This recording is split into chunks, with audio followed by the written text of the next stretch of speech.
It is the Fantasy Football Paydirt podcast. This is Gerald Glassford from Pop Culture Cosmos and Game Source saying hello to everyone out there once again. But it wouldn't be a Fantasy Football Paydirt podcast without my good friend. He is the fantasy football guru, and you got to check out everything that he's talking about on his Fantasy Football Paydirt podcast Facebook group. It is my good friend, but the guy who has cursed me in our first week matchup. What? It is Tyler Baker. What's going on, man? I'm doing well. I would never do anything like that. Actually, I was editing the show, and you had said the words almost to the point in time where you said, it looks like it's going to be pretty much an uneventful preseason, almost free of any major injuries. We just mentioned a couple, but he said it was going to be a pretty good preseason. And wouldn't you know it, Whoops. I get a flash from ESPN saying Jerick McKinnon on the last play of the last practice blows out his knee. Torn ACL, out for the season. And he was somebody I wasn't even sure about getting in the first place in my draft because I was thinking about him or T.Y. Hilton. And I got him because I took, obviously your advice, sound as it is, or sound as it was, or sound as it will be in regards to prioritizing running backs. Now, I'm out a running back in our first week matchup that we go head-to-head against each other. So I'm just saying the voodoo curse worked for you. Man, I'm sure sorry about that. You hate to see that happen. The 49ers were excited to bring McKinnon in, and McKinnon did a really good job in Minnesota when he needed to, and they thought that they were going to fit that he was going to fit that Shanahan system really well. And like you said, right before the season starts, he tears his ACL out for the season. Now, it's a good thing that the 49ers had Kyle Shanahan's old friend Alfred Morris there, because Alfred Morris, he knows that system. Alfred Morris, you might remember when he played with the Redskins under Shanahan, was, I believe, a top 5 rusher back 5-6 years ago. He has found a lot of success in that system before, and it's certainly familiar to him. As far as finding a replacement for McKinnon, I think that there are 2 real options. There's Alfred Morris, but there's also Matt Breida. Now, in my opinion, I think to start the season, it's going to be Alfred Morris. Like I said, he knows the system. But Breida is coming off of, I believe, a shoulder injury.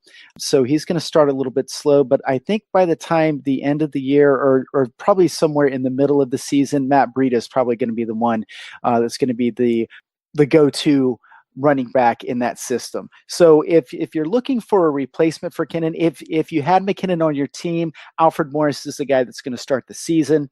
If you're just trying to snatch someone off of the waiver wire that you don't need to play, I would probably go with Matt Breida. Thanks for the advice.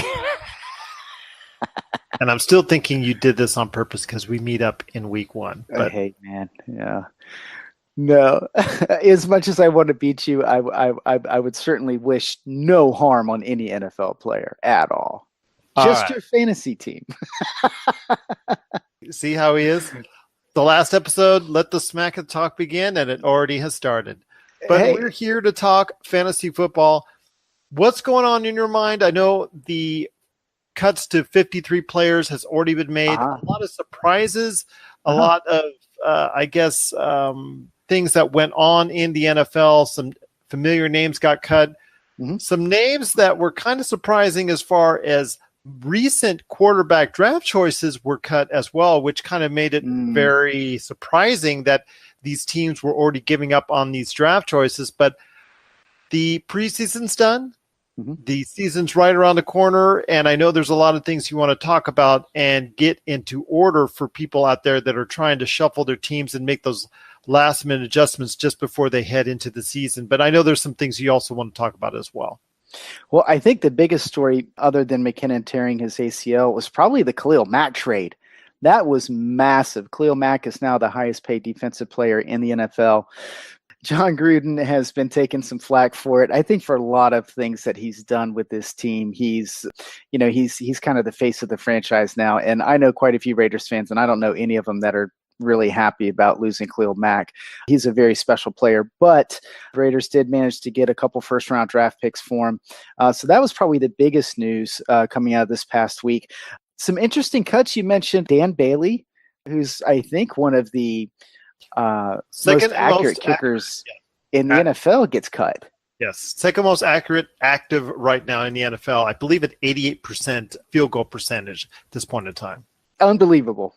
And then also as well, I know former first-round draft pick Paxton Lynch also got cut. And I believe David Webb from the New York Giants, a second-round draft choice, I believe in 2016 or 2015, also got cut as well. Perhaps another surprise, not so much to Denver Broncos fans. Paxton Lynch was let go. Now, he's done nothing but disappoint there, so that's not very surprising, I don't think. They did have a lot of draft capital in him, so that might be a little bit of surprising for people. Like you said, he was a first-round draft pick of the Denver Broncos, and John Elway admitted failure by letting him go. Mm-hmm. David Webb, a second-round draft pick, I believe 2015, 2016, if I'm not mistaken, or one of those two, by the New York Giants. He was also let go. You also had mentioned something else about other players, like, for instance, a future Hall of Famer coming back to the Los Angeles Chargers. Yeah, Antonio Gates, with probably not much left in the tank, is a Los Angeles Charger once again. Their young Hunter Henry, instead of putting him on injury reserve and losing him for the entire season, they put him on the PUP list, which means that he can come back about halfway through the year. Even if he doesn't come back then, if the Chargers make it into the playoffs, then he could come back to help them in the playoffs. So it's good to see Antonio Gates back. Mike Gillislee, you might remember him from the Buffalo Bills, and then last season he was with the New England Patriots. Mike Gillislee is signed with the Saints. I think that's kind of a big deal because losing Mark Ingram for the first couple games of the season, Mike Gillislee is a guy that can come in and take care of some of that short yardage work, and so that Alvin Kamara won't have to shoulder the entire load there in New Orleans. It sounds like it's a pretty good pickup, something that may contribute down the road for fantasy owners. What are some of the other things that you're seeing sticking out in the last few days up until the season starts? Maybe some minor tweaks in the back end of your roster that might be considered. You know, things are shaping up like you had talked about previously for the front end, and the ones that you drafted to be in those slots should remain as such. But what do you want to do as far as tweaking some of the back end rotation guys, because of the fact that there are, there's some other changes going on and some position battles that have been determined, at least for the short term, going into the season? Mm-hmm. Well, the bye weeks start in week 4. So you've got a couple of weeks to kind of see what's going on. In drafts, I like to stock up on rookies and kind of see what happens for the first couple of weeks. And even the bye weeks in week 4, there's only 2 teams. So you're really not going to hit your buys. The biggest bye weeks that I've seen as far as the fantasy relevant players are in weeks 9 and 11, 9 being the big week that you're really going to have to plan for. So you have some time to kind of figure out how these rookies are going to pan out. So you will see probably one of the most interesting things I've seen is the New England Patriots are going into the season with just a handful of wide receivers. In fact, just 3. They've got Chris Hogan, Cordell Patterson, and Philip Dorsett. Patterson and Dorsett are fairly new to the team. So they're waiting on Julian Edelman to get back. He'll be back in week 5. So it'll be interesting to see how the Patriots offense is going to deal with having not a lot of depth at wide receiver. I would assume that it would mean a lot of James White and a lot of Rob Gronkowski. Now, Sony Michel is back this week, finally. He's practicing. I would not expect him to play week 1. So I think week 1, you're going to see a lot of Rex Burkhead and James White. So it'll be interesting to see how the Patriots deal with being a little bit shorthanded the first couple games of the season. Another team that's going to be shorthanded is going to be the Philadelphia Eagles. Carson Wentz is going to miss at least the first week, probably the first 2 weeks. Alshon Jeffrey is very much in the same boat. He's going to miss the first couple of weeks. So the Eagles offense is not going to look the same the first couple of weeks versus the rest of the season. And I would expect that Ajayi and maybe Clement are going to be the biggest beneficiaries there. Exactly. And that's still going to be a pretty decent offense. Although, are you concerned about Nick Foles, who was so good in the latter stages of the playoffs and also, of course, in the Super Bowl? but has struggled at times in the preseason. Are you worried about him maybe getting a little bit of that Super Bowl hangover and not being able to provide really what he should be doing? Because at times he's been really, really good over the course of his career, and at times he's really actually just put himself in a position where he needs to be on the bench. Yeah, I'm not too concerned about the preseason. And Nick Foles is a veteran quarterback. He's played in a couple different systems. He has had success. He's the Super Bowl MVP. So he has to come in and do his job. And I can tell you right now, finishing out the season and taking a good team to the Super Bowl and winning it is a heck of a lot more pressure than coming into the following season and just having to pilot the team for a couple of games. So I wouldn't be too concerned about Nick Foles. There's also one other quarterback situation that I wanted to talk to you about, and that was in Denver, where Case Keenum, who did such a great job with the Minnesota Vikings, has not been able to really get a strong grip on the offense, but there's really no competition there, obviously, since they waived Paxton Lynch, and they really have, I believe it's a 7th-round draft pick, actually, as a backup at this point in time. What does that say about where Denver is at? Their targets, their offense as a whole? As a fantasy owner, are there going to be people or players that you can rely upon over the course of the season, or is it going to be something that's going to look really ugly really fast? You know, the only Denver Bronco that I was targeting in the earlier middle rounds was Emmanuel Sanders. That guy, I think, is going to explode this year. They also have a rookie running back that you're going to want to watch out for. Beyond that, when I think of fantasy gold, I don't think of the Denver Broncos. Now, Case Keenum did a really good job last year. I think that you can expect them to not look the way that they did in the preseason. I don't put a whole lot of stock in preseason. If we get a couple games into it and Keenum looks like that he doesn't have a good grasp on the playbook, then I would start to worry.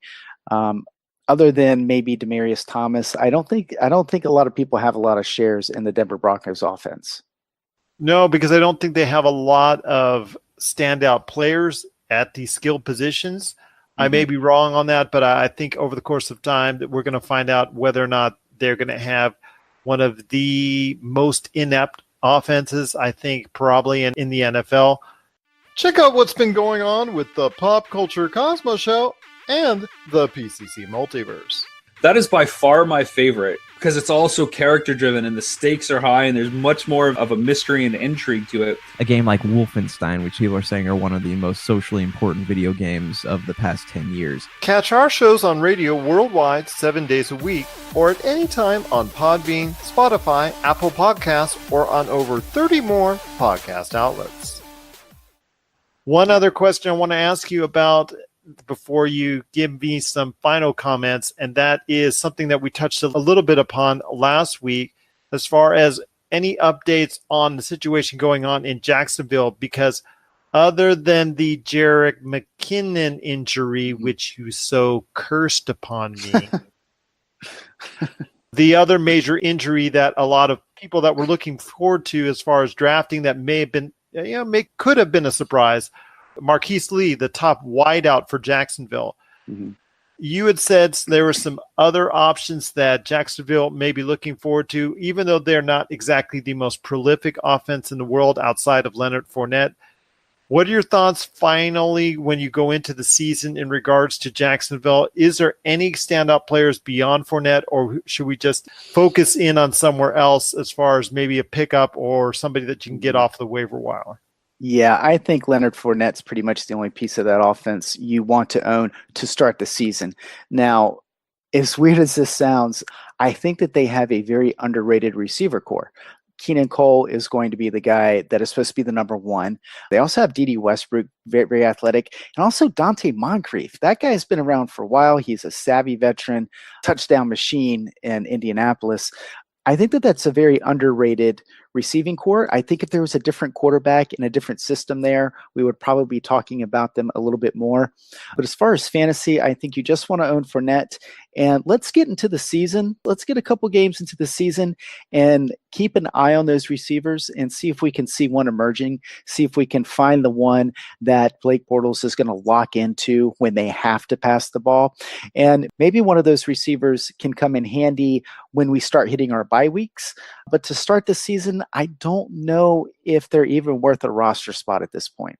Those are some pointed words, again, by our good friend Tyler Baker from the Fantasy Football Paydirt podcast.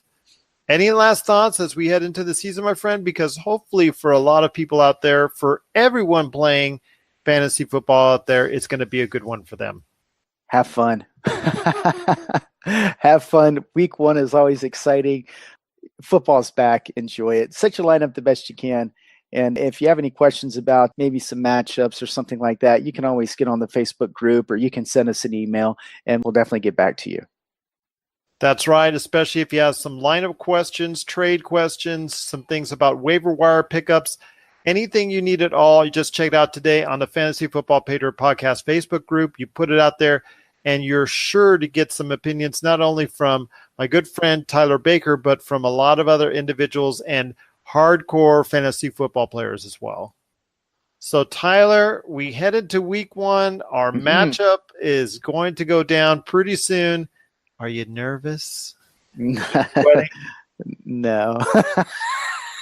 You should be, my friend. You should be. Oh, I like it. All right. Yes, because even though one of my top running backs is out for the season, that's difficult. That only made the winning margin for me that much smaller. So instead of winning by 80, I think I only win by 70.